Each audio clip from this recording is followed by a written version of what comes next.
Shabbat Shalom. All right. I'm going to depart from this week's Torah portion.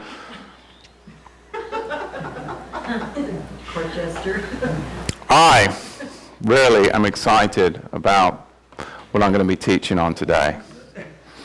Because I, like so many of you are tired of all the religious shenanigans, are you not? I mean, you finally wake up to all the tripe, all the religious paganism, and all the lawlessness so common in the church, and you start to become comfortable with the Torah. You start to become comfortable with everything Israel. And then what happens? Whoomp. You get another conviction and check within your own ruach. And this leads to prayer, it leads to study, it leads to investigation. And I cry out again, I seriously do, oh no, not more. Really? I've been duped again by another religion with a different set of nonsense. And I have been cautioned, I've got to tell you, I have been cautioned. I love the looks right now. I have been cautioned, I've been even warned. You need to be quiet, you need to protect your ministry, it's not worth talking about it, you're going to cause trouble. But what kind of ministry is it if I'm going to be silent and not speak about the conviction that I have when I'm in the Word? That's no ministry. I don't want to be silent. So my friends, this Shabbat I throw caution to the wind and this stupid thing to the wind, and I decide to stray from the Torah portion and address my convictions and my investigations into the Word and a lot of history today to shed some insight into what's really afoot with Purim. I mean, I wore a religious head covering for most of my 30s. And here I was standing up before you with that silly thing on my head. I mean, I've come a long way. So let's dig in today to what's really afoot with Purim. And I want to thank so many writers over the years who have emailed me and sent me questions and sent me information over the years, because I have had so many people in the Hebrew roots or Messianic movement that have been concerned about Purim. And it hasn't been addressed. And now I can't quote all the sources as there's been many emails over the years, but I've tried where cited so that you can further your own investigations. Because what I'm going to do today is I'm going to share with you a lot of information. We may even have to take a break. But you need to go and search these things out and draw your own conclusions. Let's start with the history of the book of Esther. That's a good place to start, isn't it? Well, the question of even whether the book of Esther belongs in the canon of Scripture has been raised since the early period by both Jews and Christians alike.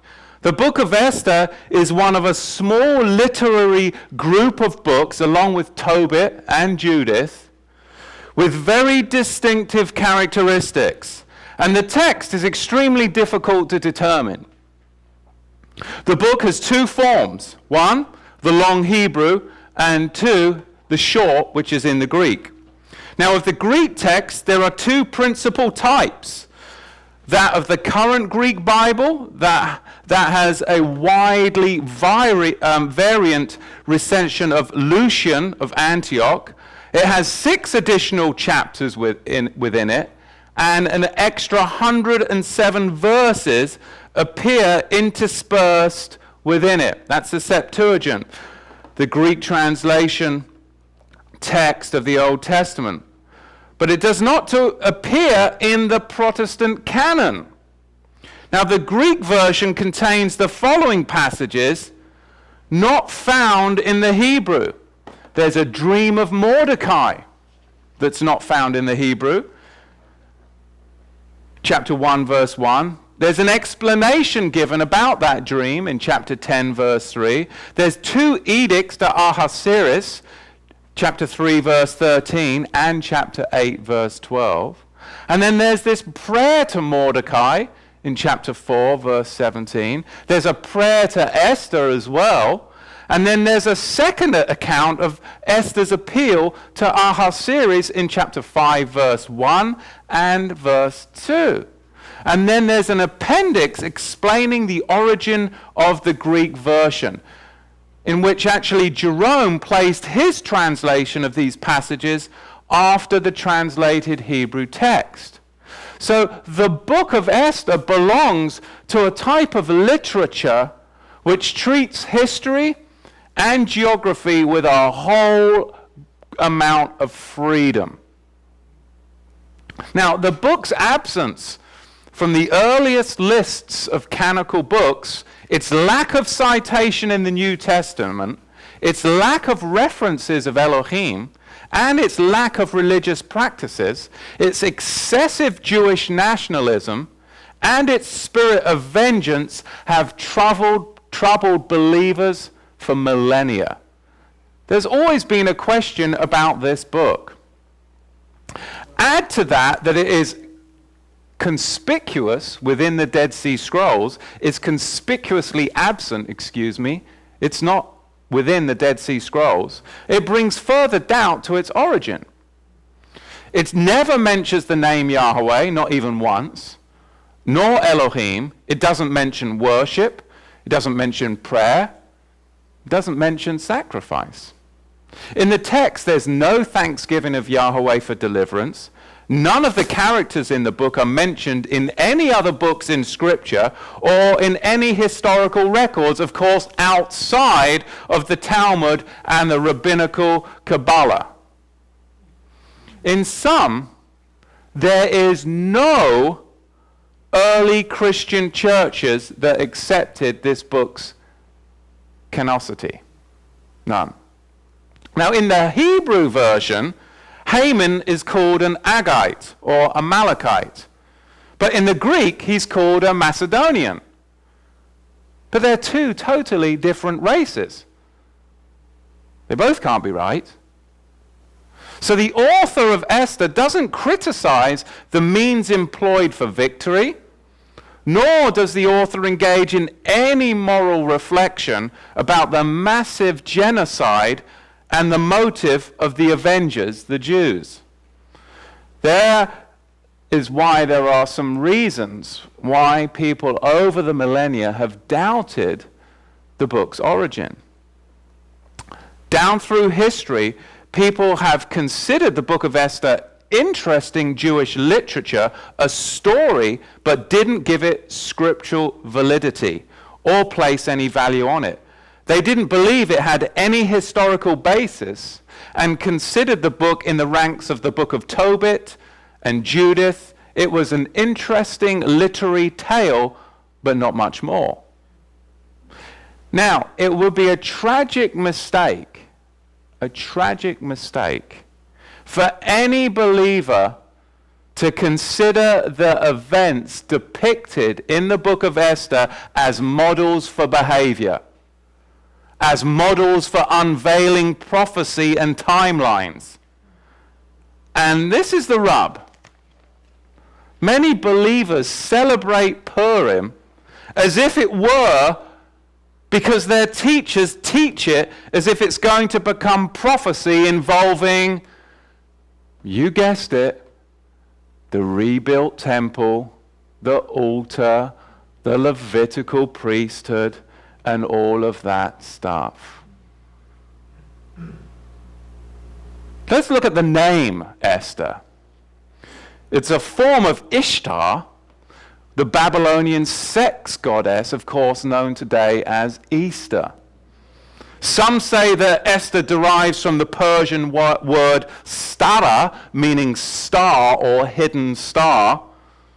Of course, the Star of David, or the Star of Raphaim, Esther and Mystery Babylon from the book of Revelation are one and the same. In chapter 2, verse 9 of the book of Esther, Esther's reception of special portions of food is in actually direct contrast to the prophet Daniel, is it not? Because unlike Daniel, Esther didn't follow the dietary commandments. She was fully assimilated. Chapter 2, verse 9. Chapter 7, verse 4, Esther conceives the tactic of arguing that Haman's financial offer in chapter 3, verse 9, wouldn't ever compensate for the king's damages of lost revenues should the Jews be expelled. If the Jews were to be expelled, the king would never be compensated for his lost revenues of taxes. Never. And this is the tactic which was used and later employed in 1180 in France and in 1290 in England to try and thwart the Jewish expulsion. The royals would never recover from lost revenues if the Jews were expelled from France or England. You see, this tactic in chapter 7, verse 4, comes all the way forward to us today and to the Federal Reserve Bank. Because the Federal Reserve Bank is a consortium of 9 Zionist Jewish-owned and associated banks with the Rothschilds at the head. Number 1, the Rothschilds Bank of London and Berlin. Number 2, Lazard Brothers Banks of Paris. Number 3, Israel Moses Seth Banks of Italy.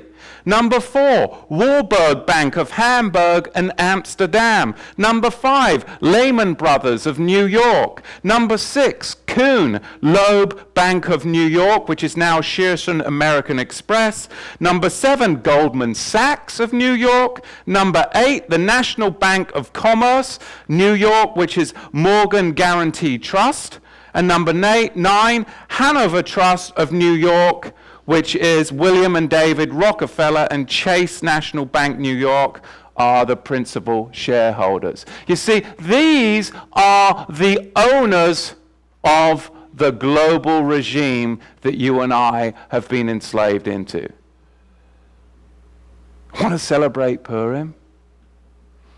We need to look at this and see where this is coming from and why Yahweh allowed the book of Esther to be in the canon. So we could celebrate genocide, so we could celebrate the slaughter of the Goyim, or because he would like us to know what's going on in the end of days with the great deception of the seed of the serpent. Let's look at the name Mordecai.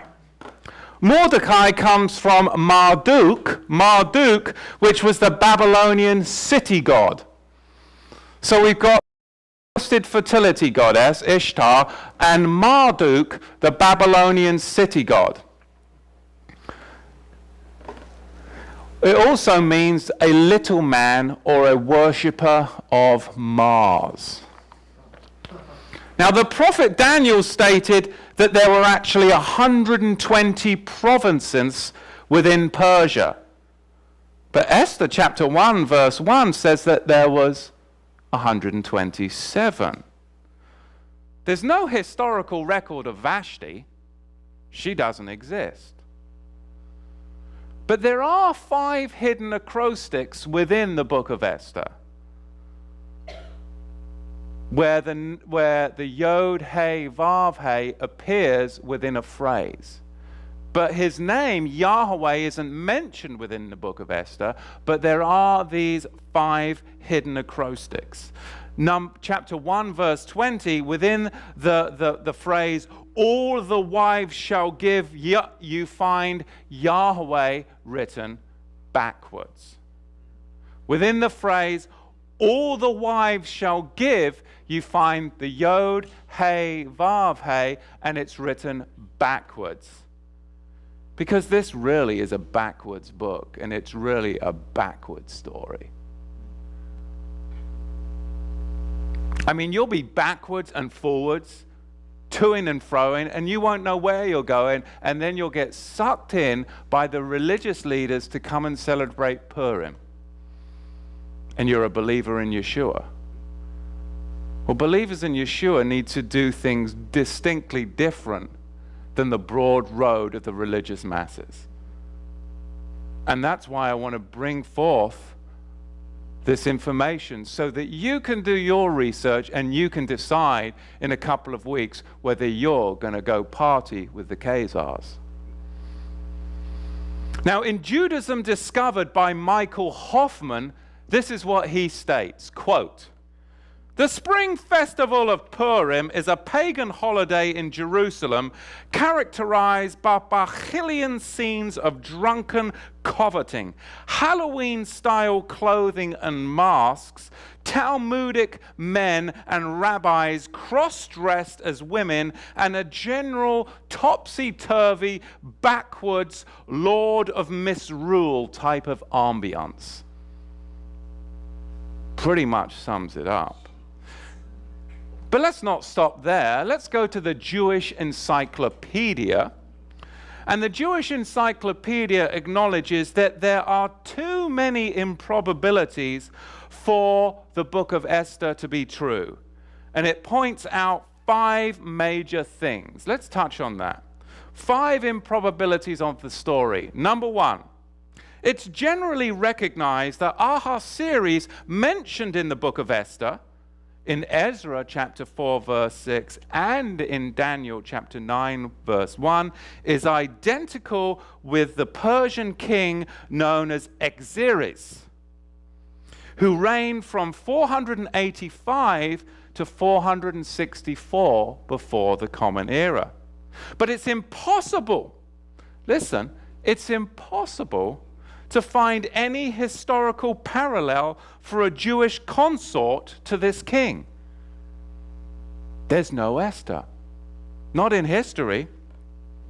Some critics formally identified Esther with Amartises, who is mentioned by Herodotus as the queen of Xerxes at the time when Esther, according to Esther 2:6, became the wife of Ahasuerus.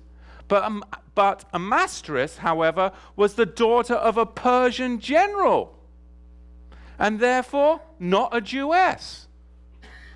Well, that's a problem. It continues, the fact of Amastris' reign doesn't agree with the biblical narrative of Esther. Besides all this, it's impossible to connect the two names etymologically. McClimate, in the Hastings Dictionary Bible, thinks it's possible that Esther and Vashti may have been merely the chief favorites of the harem, and are consequently not mentioned in parallel historical accounts. It's very doubtful whether the haughty Persian aristocracy, always highly influential with the monarch, would have tolerated the choice of a Jewish queen and a Jewish prime minister, to the exclusion of their own class. Not to speak of the improbability of the prime ministry of Haman the Agagite, who preceded Mordecai.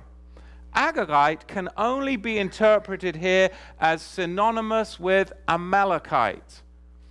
Operant's attempt to connect the term Agagite with Agaz, a Midian tribe mentioned by Sargon, cannot be taken seriously.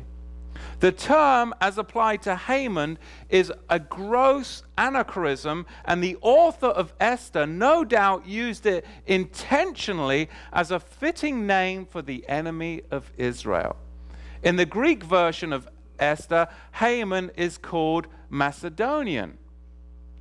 The second reason why the Jewish Encyclopedia doubts the story is this. Number 2, Perhaps the most striking point against the historical value of the book of Esther is the remarkable decree permitting the Jews to massacre their enemies and fellow subjects during a period of 2 days. If such an extraordinary event had actually taken place, should not some confirmation of the biblical account have been found in other records? You would think so. Again, could the king have withstood the attitude of the native nobles, who would hardly have looked upon such an occurrence without offering armed resistance to their feeble and capricious sovereign? A similar objection may be made against the probability of the first edict permitting Haman the Amalekite to massacre all the Jews. Would there not be some confirmation of it in parallel historical records? There's nothing. It doesn't exist. The whole section bears the stamp of free invention. This is from the Jewish Encyclopedia. Number 3. Extraordinary also is the statement that Esther didn't reveal her Jewish origin when she was chosen queen, although it was known that she came from the house of Mordecai, a Jew, who was a professing Jew, and that she maintained a constant communication with him from the harem, which was against the custom of the land. That didn't happen. Once you were in the harem, you were in the harem. You didn't have a man coming into the harem, having constant communication. These are things that trouble me. But you shouldn't teach this. It's not worth it, Matthew. You've got a ministry to... I mean, we need to ask these questions. This isn't religion. This is about us being disciples of Yeshua and asking the hard questions. You don't need me to tell you the answer, but you do need to do your due diligence, as I do, to dig into the word of Yahweh and question the status quo and the religious rhetoric. Instead, let's put up a banner and invite you all in 2 weeks to come and celebrate Purim. Let's put masks on, silly things on our head, and bake cookies. And let's try and make it have something to do with biblical prophecy. It's absolutely a fake, phony farce. So we'll continue on. The Jewish Encyclopedia, the 4th reason they doubt the book of Esther. Hardly less striking is the description of the Jews by Haman as being dispersed among the people in all their provinces of thy kingdom, and as a disobedient to the king's laws. This certainly applies more to the Greek than to the Persian period, in which the diaspora had not yet begun, and during which there is no record of a rebellious tendencies on the part of the Jews against the royal authority. And number 5 from the Jewish Encyclopedia, it says, finally, in this connection, the author's knowledge of the Persian customs is not in keeping with contemporary records. The chief conflicting points are as follows. A. Mordecai was permitted free access to his cousin in the harem, a state of affairs wholly at variance with Oriental usage, both ancient and modern. B.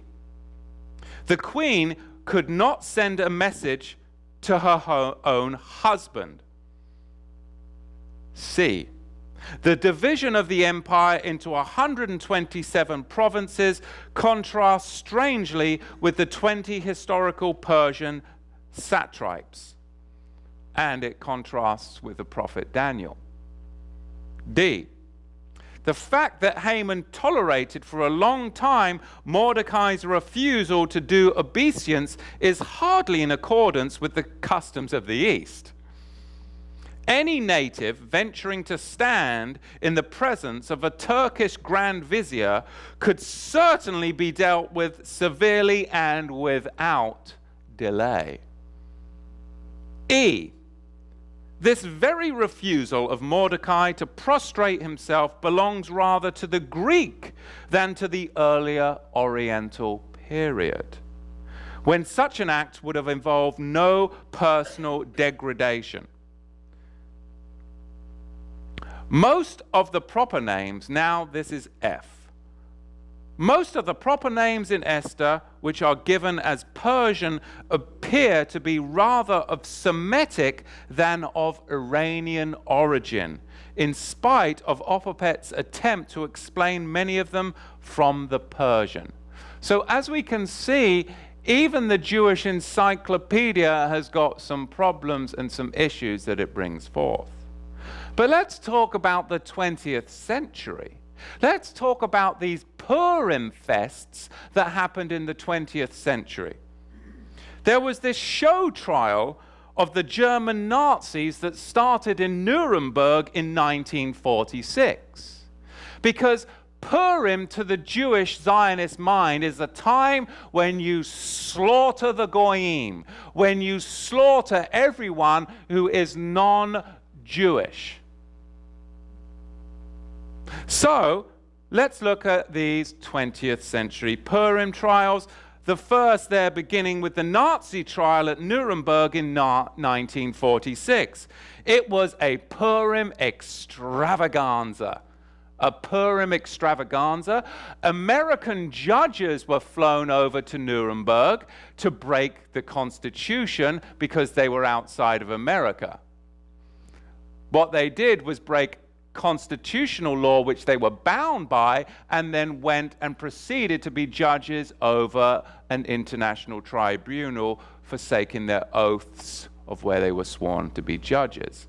Because in America there are constitutional laws and amendments that have to be adhered to, that were not adhered to in those trials. It began with the defendants being unmercifully tortured and beaten in their cells. All were forced to make false confessions, and exactly 10 prisoners were hung on the gallows.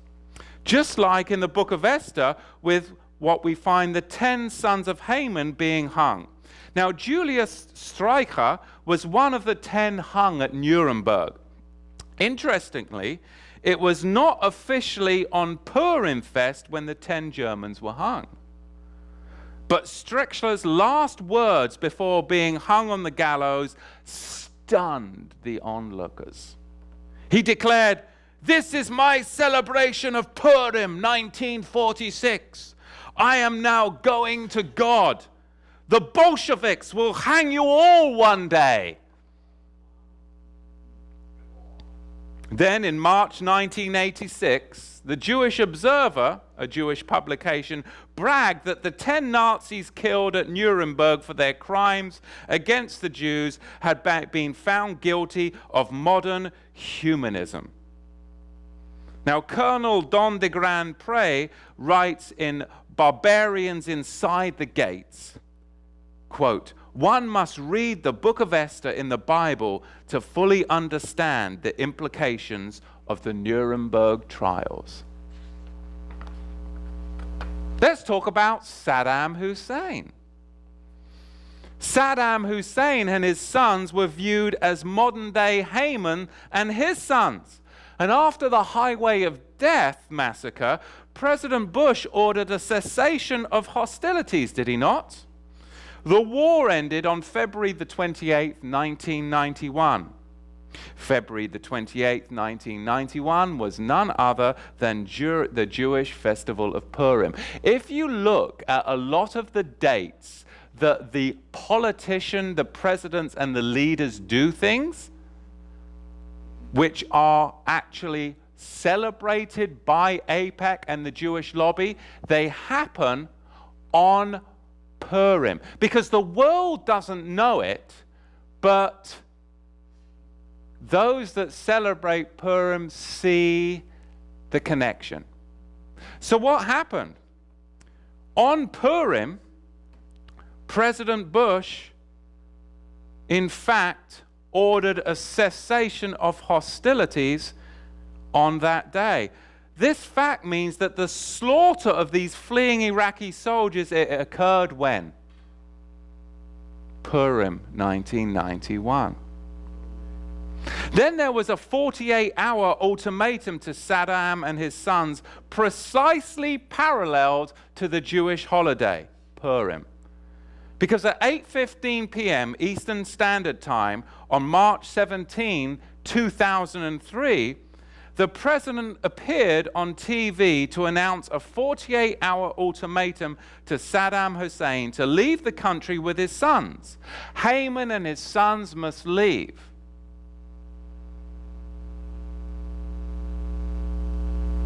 Otherwise, what would happen? They would suffer an invasion.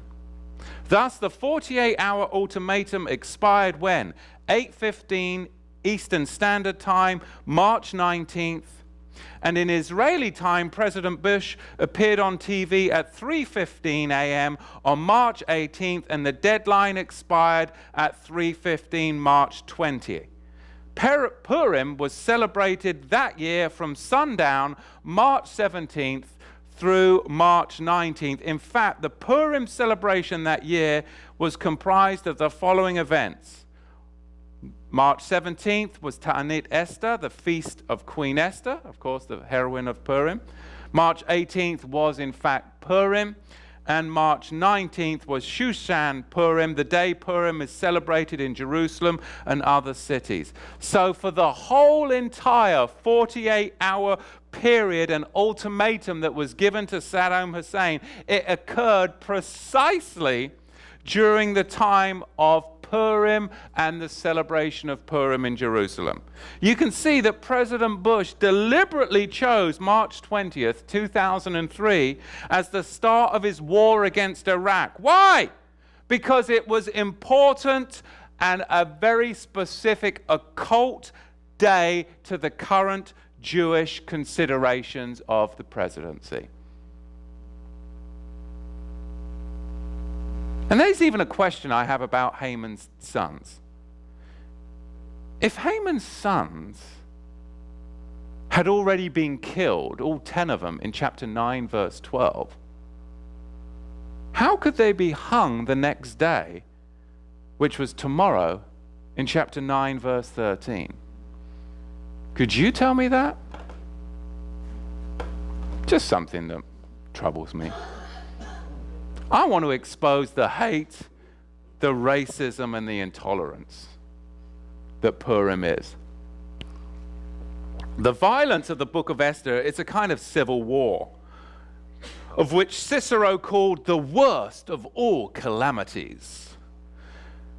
Theodosius II, who was a Byzantine emperor from 408 to 450, he put an end to these indecent scenes by the enactment of a law prohibiting the festival. He knew that it was wrong, and he wanted to put a law to enact the end of this festival.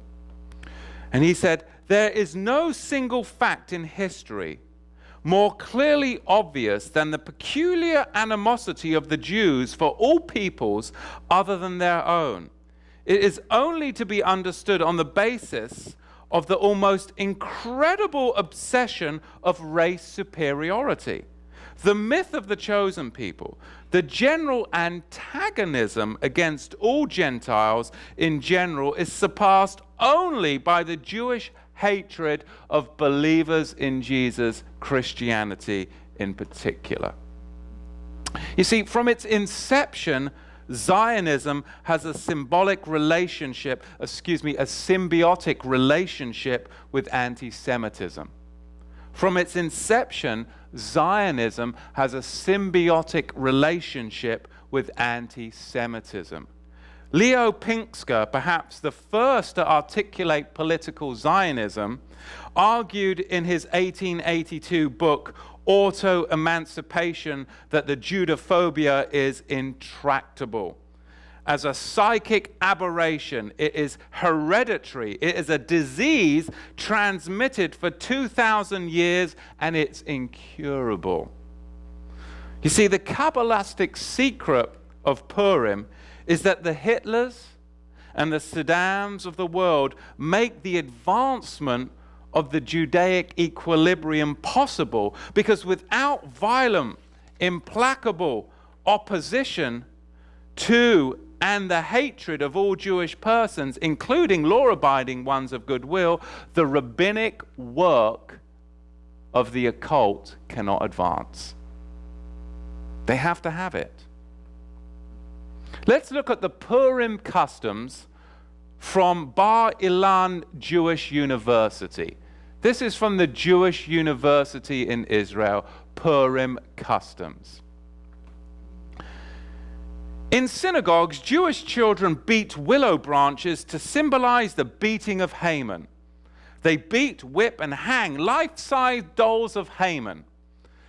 What's really disturbing is Messianics today get caught up in the most sickening act of Purim, the symbolic eating of Haman's ears. After which, when he was hung, then he was decapitated, and they ate his ears. And now Messianics get caught up with eating of Hamantaschen. It's sickening. And they'll put all these lovely recipes out in Hebrew roots cookbooks. And you're like, drink the Kool-Aid, man. Really? Wild. There's cross-dressing. Rabbi Shlomo Ephraim Lonchitz, one of the great rabbis of Prague at the time of Rama, spoke out against the custom of cross-dressing in his book Olilot Ephraim, in Article 309, seeing that on Purim, he said, quote, "They changed their nature by putting masks on their faces till they become someone else, and no one knows them, since they have all had costumes, and they become women, since a man wears women's clothing, and all the women put a mask on their faces, so that those who see them do not recognize or know them to be understand who's who. Should this be the nature of the day of festivity and favor before Elohim? And what source have they for these improper customs? Special delicacies? For the festive meal of Purim, as well as for other meals of the holiday, special dishes which somehow hint to the miracle of Purim are customary. Number one, Hamantaschen. This is all from the Bar Ilan Jewish University. Okay, this is from their own records. I didn't make this up. Hamantaschen, or Osnei Haman, Haman's ears. In the Ashkenazi communities, these triangular baked pockets filled with poppy seed or other sweet fillings are ever present. The custom originates in Ashkenaz, Germany. They have become the most well-known and widespread Purim delicacy in all communities over the world. Today, liberal Jews try to cover up this fact and tell gullible Gentiles that these triangular fruit-filled cookies are really only supposed to represent Haman's triangular hat. But that just isn't so. Number two, the other delicacy of Purim is called kreplach, chopped meat covered with dough, also triangular in shape. The name has received a popular etymology. Kreplach are eaten only on the days on which there is both a hitting and a beating and eating. Purim, the symbolic beating, thrashing of Haman's flesh. That's what you're eating, symbolically. His ears and his torn open flesh. Want a party? And finally, the third dish, the fish dishes are eaten on Purim because Pisces, fish, is the sign of the month of Adar. Purim is meant to stir up hate and mistrust into the Jewish heart against the Gentile world with both booing and hissing and hate-filled synagogue services. You see, there's two types of Jews. There are evil leaders of a religious and political entity that are not Jews. They say they are Jews, and the world recognizes them as Jews. The world even recognizes them as Israel. But listen to what Yahweh's word reveals. In Revelation 2, verse 9. I know the blaspheming of them which say they are Jews and are not, but they are the synagogue of Satan. You see, not all Israel is Israel, as Rav Shliach Shaul said. When the Jews returned from Babylon, they went to Jerusalem, but they took back Babylonian names and practices. Babylon was the center of satanic magic and pagan worship, astrology and secret Masonic rituals. It's been suggested that there are two types of Jews since that time. One is called the Jew, the Zionist, who celebrates the feast of Purim. The other is called the Yahudahite, or the Yahwist, that celebrates the feasts of Yahweh. And that is what we need to distinguish between. There are two types of Jew. There is the Zionists that celebrates Purim, wants to slay the Gentiles. And then there is the Yahudahite, the Yahwist, that wants to celebrate the feasts of Yahweh. Not all Israel is Israel. Why did Yahweh let Esther be included in the canon? Well, I think it's for those seeking to learn the origin of all evil happenings in the last days. I mean, just look at the Feast of Esther. Just look at Purim. I mean, the Jews, the Zionists, have this sense of immediate extermination that's always coming. The sense of immediate extermination. And this sense of imminent extermination that comes with Purim is ingrained into the Jewish psyche and is used to manipulate them and justify any behavior. Intelligence gathering tells me to expect that Zionist Israel will strike Iran on one of these years on the Illuminati's Kabbalah holiday of Purim. A day of vengeance on Persia, is it not? The book of Esther was exchanged between the United States of America and the state of Israel, with an official handoff in talks about Iran with Obama and Netanyahu. Did you know that? It's symbolic. These dates that things are set.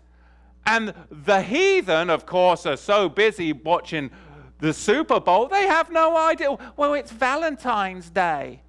They have no idea what day it is.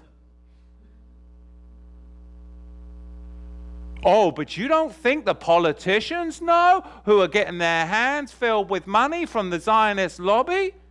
And you don't think that the Zionists know when Purim is and what it's all about? Oh my goodness. You go back into history and look at the dates. You go back. I'm just saying, I'm just opening it up to you, but you go do the research and you think if it's all coincidence. And if it is coincidence, why did Obama and Netanyahu exchange the book of Esther in discussions about Iran? Oh, it was just, a nice present out of all the things that you could give someone when you're discussing Iran. Wow. In June 2004, Madonna, during her involvement in the mystic religion of Kabbalah, of course, which is Lucifer's twisted version of the Hebrew faith, she publicly announced that she wants to be called Esther.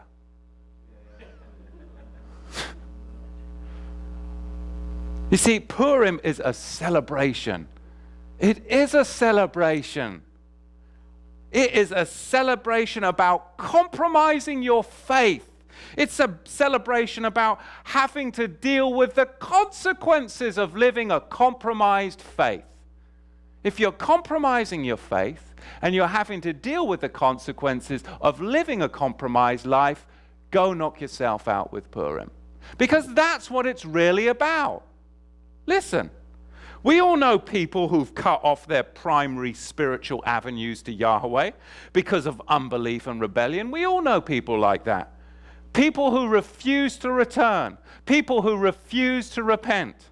Well, consequently, inferior paths of rescue remain the only ones open to them. And this is the whole context of Purim. A very nationalistic, unspiritual tale, kind of like Hanukkah.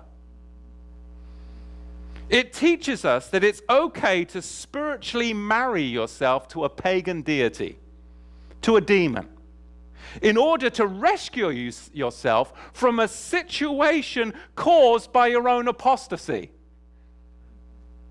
Esther and Mordecai should have been in Judea.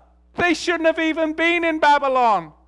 But they refused to return, so therefore an inferior path was only left open to them. They lived a compromised life. They should have returned to Jerusalem with Ezra and Nehemiah. But they didn't.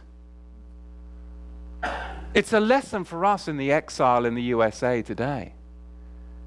You see, they remained in Persia, clinging to their religion, but refusing to return home.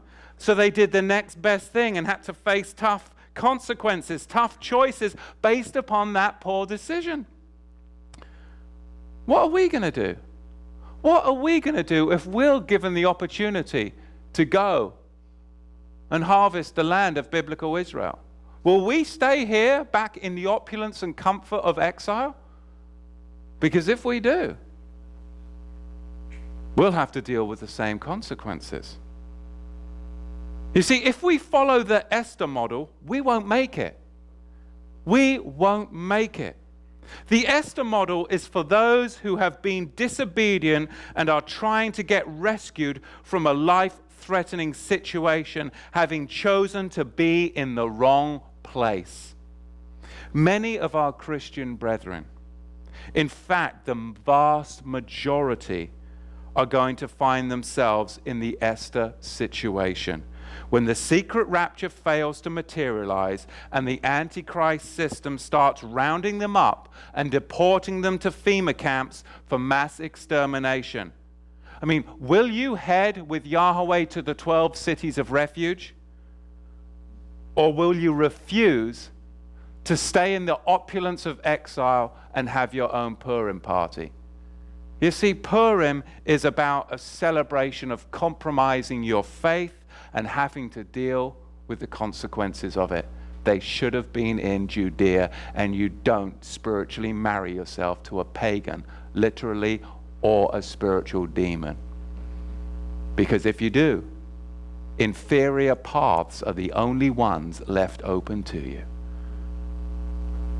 You see, the word pur, which is in Esther chapter 3, verse 7, chapter 9, verse 24 and 26, it's said to mean lot, like you're casting a lot, but it's not even a Hebrew word.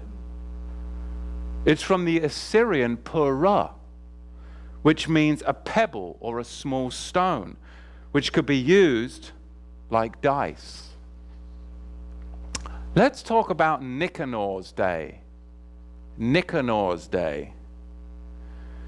You see, the 13th of the month of Adar, the date of which is the fast of Esther, falls as a history of both jubilant and a mournful day.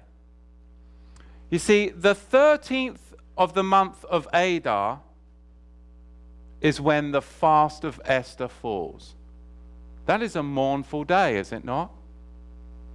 Yet, Nicanor's day also falls on the 13th of Adar. But Nicanor's day is a joyous, jubilant day. So which is it? What is the 13th of Adar? Is it a jubilant day for the Jews? Or is it a day of mourning? Because it can't be both, but it's both. So let's look into it. You see, during the early Maccabean era, the the word of Yahweh is like, you are mining for treasure. There is nothing more marvelous than staying up when you should be in bed, and you've got a thread, and you're like, this is not, someone's been lying to me again. I'm going in the Word, and I am going to find out, because Yahweh will reveal His secrets to His saints, will He not? To those that are righteously and earnestly seeking Him, and that don't have an agenda. The only agenda that we have is the truth of Yahweh through the blood of Yeshua HaMashiach. We got nothing to fear but fear itself. Is that from a movie? You see, that's that programming, right? That you're always, I got programmed. I mean, that was somewhere back there. Nicanor's day. During the early Maccabean era, the 13th of Adar was not the fast of Esther,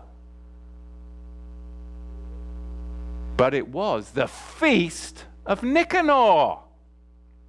But hang on a minute, I thought Esther was before the Maccabean era. So surely they would have been keeping the fast of Esther. Then why weren't they? Why were they having a feast of Nicanor? Doesn't make sense. You see, at the time, Nicanor's feast was the happiest holiday of the Jewish calendar. So who was this geezer Nicanor? And why did he merit such an illustrious feast? And where the heck did it go?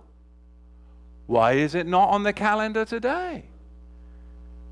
Maybe it wasn't politically expedient for the rabbis, the Herodians.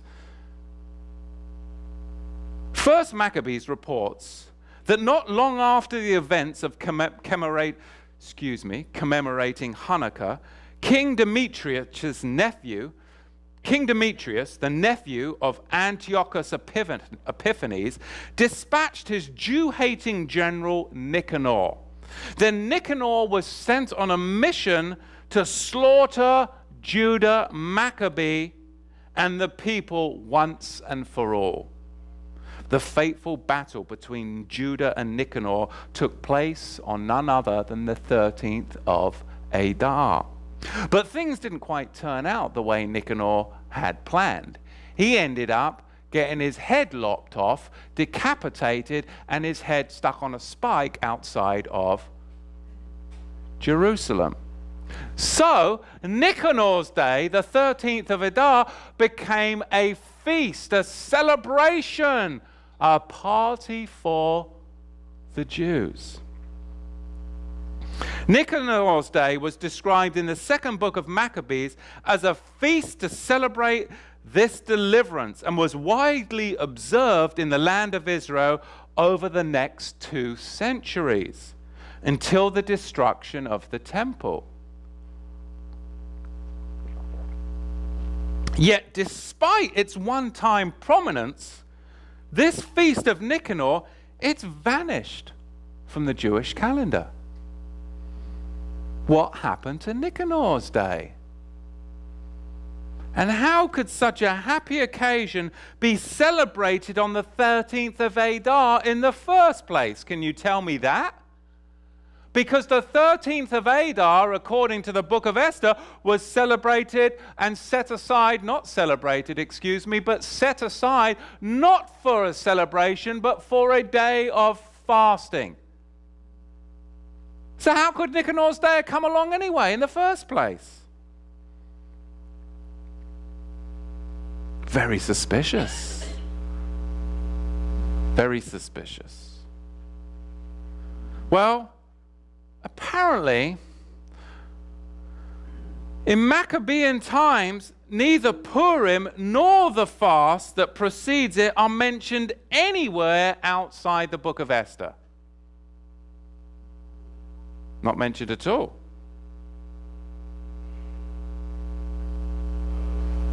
Now, Jewish tradition dates the book of Esther to the 5th century before the Common Era. But it was probably written around the first time of the first Hanukkah. In fact, it would be 3 centuries before the word Purim is first coined. And where was it coined? None other than the Mishnah. But it gets worse for all of those that are trying to argue of Purim's history. The single hint of an emergent proto-Purim is found in the decree in the book of 2nd Maccabees, announcing that the feast of Nicanor on Adar 13th. The text notes that the feast falls one day before a certain Mordecai's day, if you actually read the text. A previously unmentioned but obvious precursor to Purim. I think because the early rabbis wanted to de-emphasize anything Hasmonean, especially anything that glorified the Maccabees' military victories, in part because these rabbis played no role whatsoever in the victories or the liberation of the temple they brought about. In fact, in part because the Hasmonean dynasty at that time had usurped the kingship and it had usurped the Zadokite priesthood. They decided to replace Nicanor's day with the fast and Marduk's day. Mars, the city god's day, burst into Purim. Because what was happening is they were under political pressure that the celebration of Nicanor's day meant that you were celebrating the victory. You were celebrating the victory over those that were still intent on killing you and being your guardians. Yet, Purim was from a nation far off and no threat to their political hierarchy at the time. It benefited them, behooved them to switch it over, and it began when? On Marduk's day. Just read 2nd Maccabees, read Maccabees and see this Nicanor's day is a key. You see, Purim, it fits no divine pattern of the redemption of man. No divine pattern of the redemption of man from sin by Messiah, but rather it tends to encourage revenge killing that has no part in the new covenant. We're not called to go and kill and revenge on our enemies. It fits no pattern to believers in Yeshua who are redeemed by his blood. Yahweh has declared that we are not to take revenge upon our enemies. I mean, Martin Luther doubted the book's canonicity. He doubted Esther's canonicity. The Great Synagogue, consisting of 120 rabbinical scholars, canonized the Hebrew book of Esther as scripture, but only after a redaction had been made of an original work written allegedly by Mordecai himself. But why did this council create a redaction? Why did they not leave the original writing of Mordecai unedited? The spiritual fruits of Purim and Hanukkah observance led first to the sacking of the Zadokites, then Hellenistic Greek control, and then Herodian and Roman control. You see, today's modern Zionists are following the exact same tradition. They are halting any hope of a Zadokite priesthood by terrorism birthed by Irgun and other PLO and Hamas-like terrorist groups against, first of all, in the beginning of the 20th century, they warred with terrorism against the British, then the Arabs.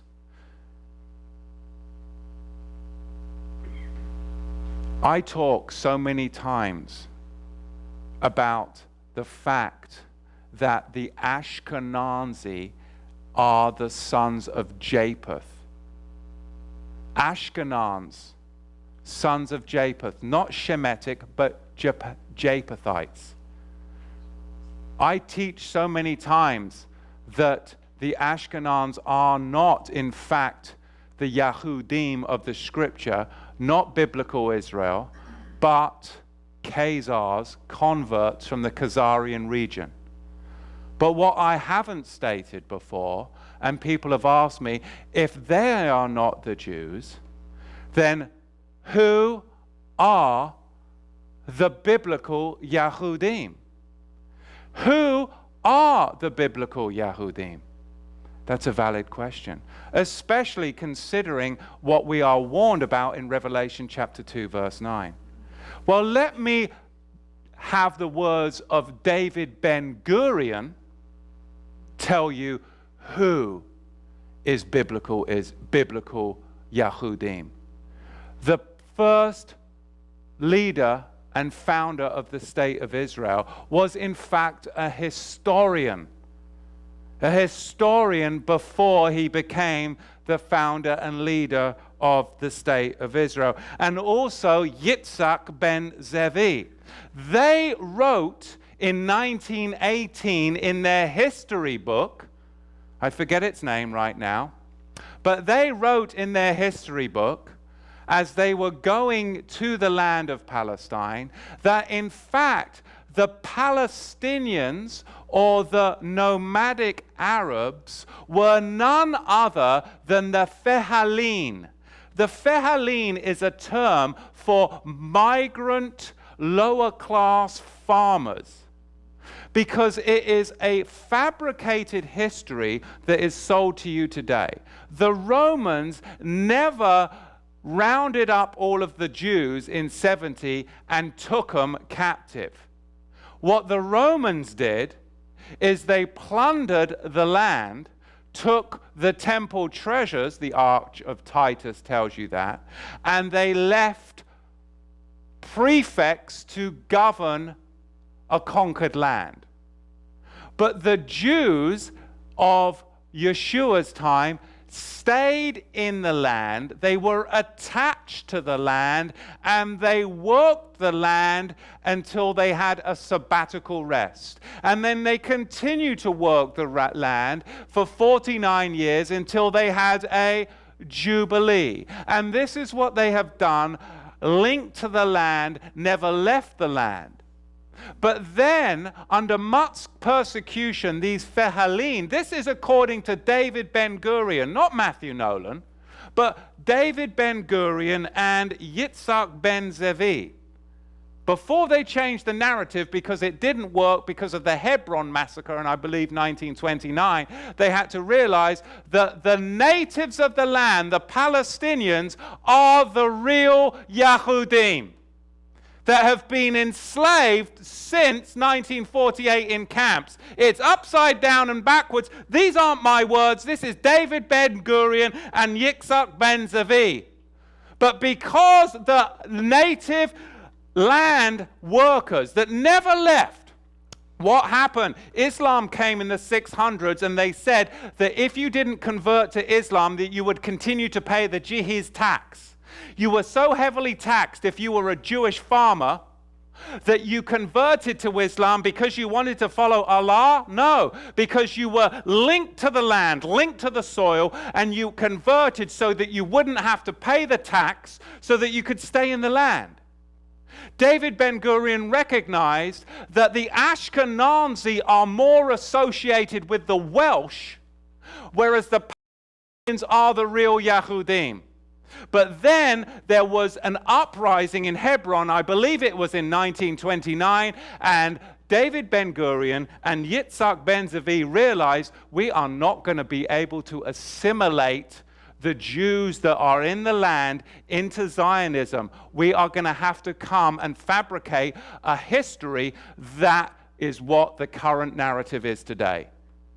There is an amazing book by Shlomo Sands, and I believe we have it on the Torah to the Tribes About section, which exposes this. These aren't my words. Who are the Jews? I went off on a tangent, but Purim And what we are dealing with today is a topsy-turvy, upside-down world. It is a topsy-turvy, upside-down world. Do you know how many Palestinian Christians love Yeshua?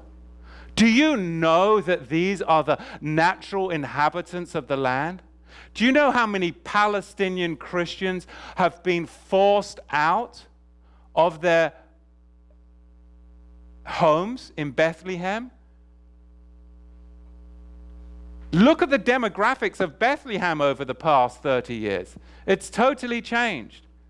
Instead of us doing the work that we should be doing as believers in Yeshua and supporting Palestinian Christians and giving them the message of Torah and the Melchizedek covenant, we're all running around wanting to play Jew and dress up for Purim. It's upside downs and backwards. But I shouldn't even be having this conversation with you because it's not good for the ministry.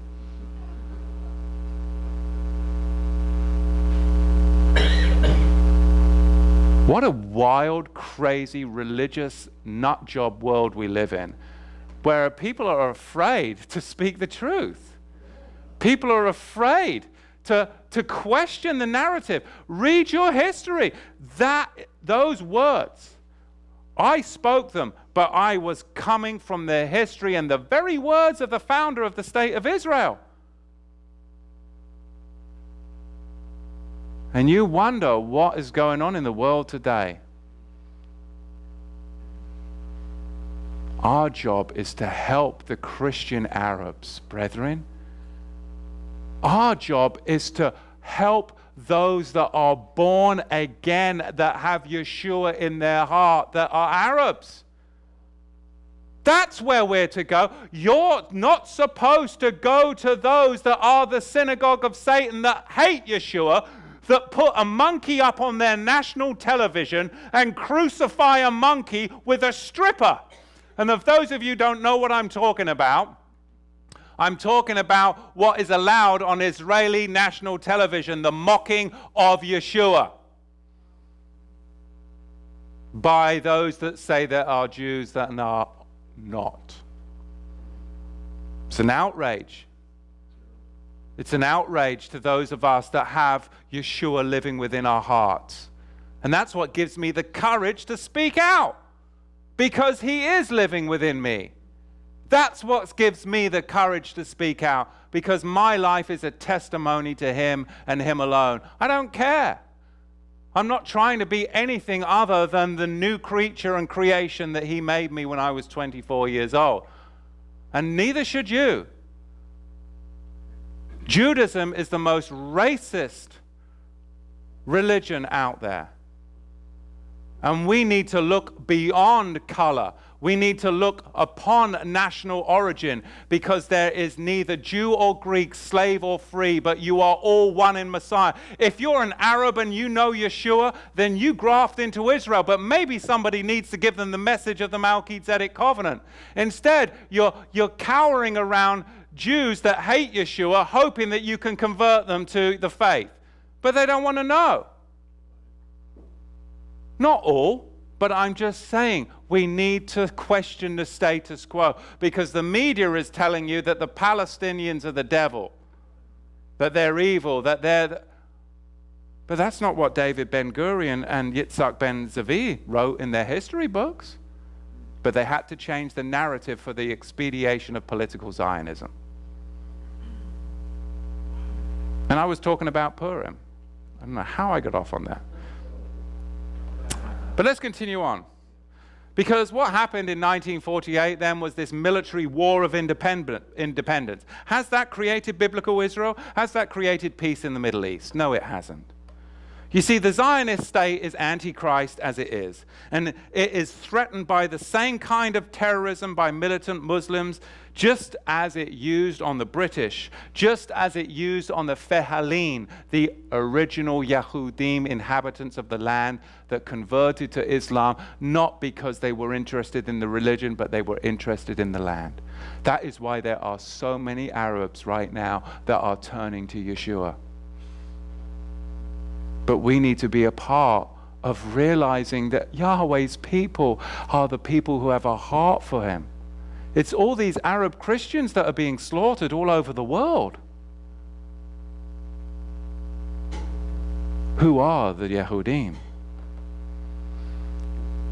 You see, Yahweh has waited patiently for Israel, for the modern state of Israel to produce the fruits of Messiah. But they haven't. Luke 13, chapter 6. Read it. So is he with them? Is he? Esther and her guardian Mordecai were in violation of the Torah. That's simple. Simply put. Because Torah forbade the giving away of Israelite daughters to pagans, and such a crime against Yahweh that later Ezra demanded the returning exiles to divorce, or not even to divorce, but just to put them away. They didn't even have to give them a divorce, because they weren't even legitimately married in the eyes of Yahweh. They were to put away, Ezra said, their foreign wives that they had taken in Babylon. Should we accept any compromise with Yahweh on laws of marriage? Should we? I just had a conversation with a young brother the other day about how the church has compromised when it comes to sexual purity and marriage. I don't believe that we should compromise on any of those things. Let's look at the pagan connections of the pagan deities. Esther to the Babylonian goddess Ishtar, Mordecai to the Babylonian god Marduk, Haman to the Elamite deity Hamun, Vashti to the Elamite goddess Mashti, two sets of gods and goddesses representing two different cultures, Babylonian and Elamite. I am thinking Yahweh has called us to a better way, to a narrow path. And Purim celebrates the broad path. One we're not called to, a path of compromise. That's what it's all about, compromising your faith. Purim's setting has resemblance to a pagan power contest between the gods, between the deities of Babylon and Persia. Yahweh, he didn't inspire the book of Esther to be written this way as an object lesson for us to have a Purim party. I believe Yahweh inspired the book of Esther to be written this way as an object lesson in compromise. Look what happens when you compromise. Don't compromise. Don't compromise, because a lesser path will only be the one that is available to you. And we don't want that. He inspired Caiaphas to prophesy the death of Yeshua for the salvation of the nation. But Caiaphas, he got the wrong end of the stick and he misunderstood. Could it be that Yahweh inspired this event, especially for those whom he knew would opt for a lesser path, a path of compromise? I mean, do you still want a Purim party and compromise? I don't. I just don't.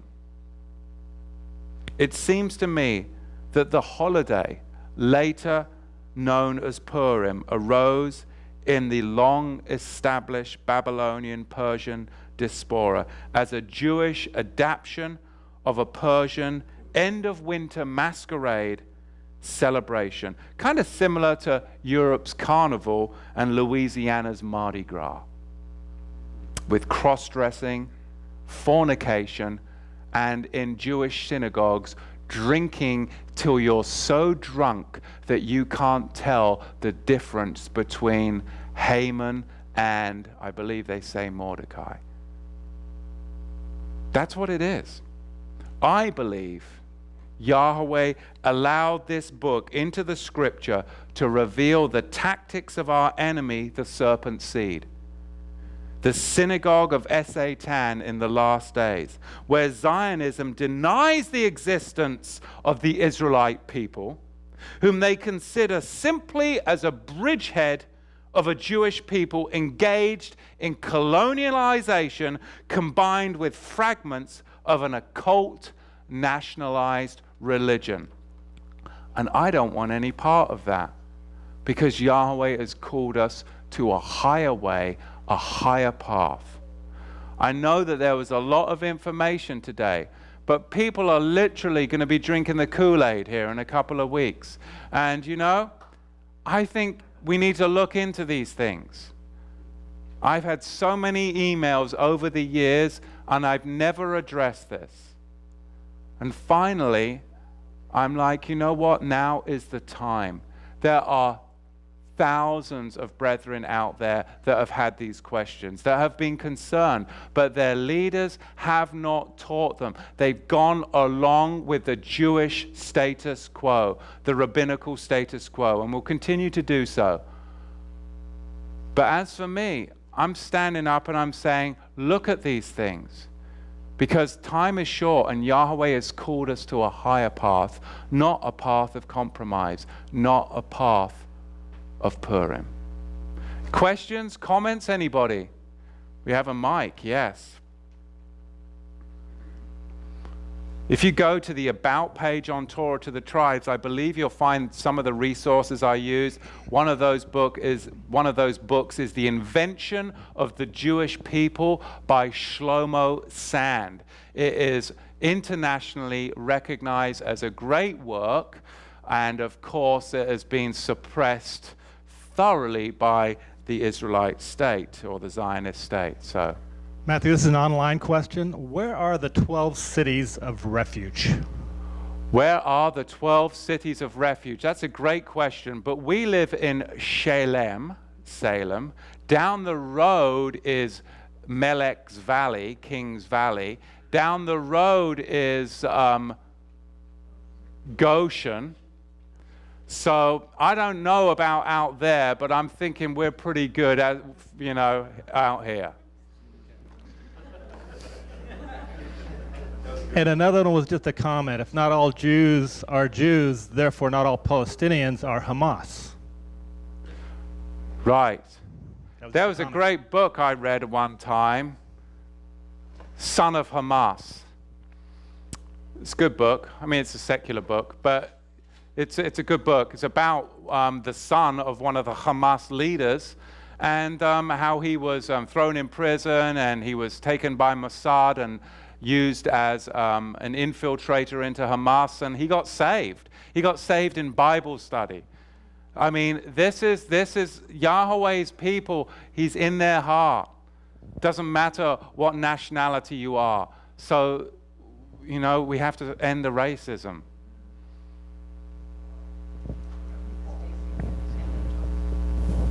Another question. Thank you, Matthew, for that's on. Thank you, Matthew. It may seem distant why speak of Purim at this time, but it really defines very well our Torah portion, Mishpatim. Mishpatim speaks of judgments. It speaks of decisions. It speaks of, it's a protecting measure. I don't want to go into the word that much, but what happens is that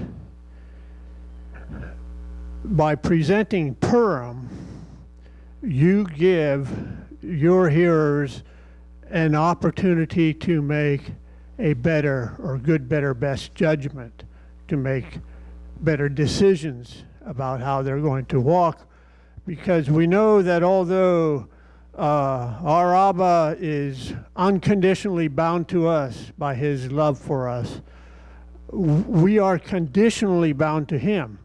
And there are consequences for poor judgments, poor decisions on our part, whether we do the Mardi Gras of Purim and walk there, or will we give way to more sinful temptations in our life, or will we simply decide and choose to sow bad seed and therefore never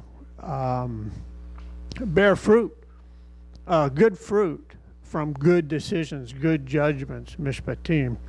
So really, although maybe mishpatim to the rabbinicals might have to do with Levitical law being established and things like that. But really what is really meant by mishpatim for us is making right decisions in our own lives. Are we listening to the Ruach HaKodesh who invites us to make good, better, best decisions according to the will of God? Is not the will of God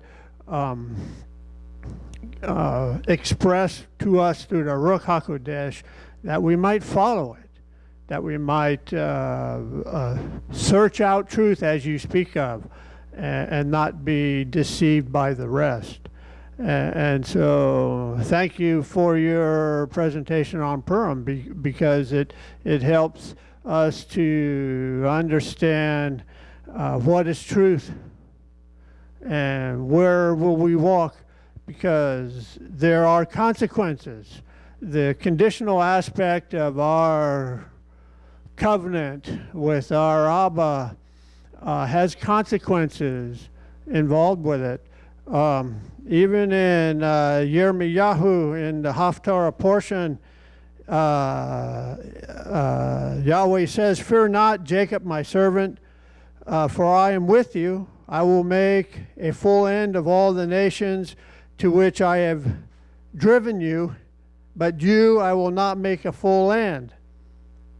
However, I will discipline you in just measure, and I will by no means leave you unpunished." So if we want to walk in deception and follow after false gods and the temptations of Mardi Gras and Purim, and have indecision and be double-minded, then we have the consequences of instability. And so thank you for bringing up Purim. It may seem like, why bringing it up now? But it's a perfect time, because like many other things, that we are invited to the stability of truth and to walk within the presence of truth. And so thank you for that. Mishpatim. Mishpatim, making right judgments. And that's really my prayer, is that we would look at these things and make the right mishpatim. All right, blessings. I think we can put the lights on. That's a little ambiance, yeah.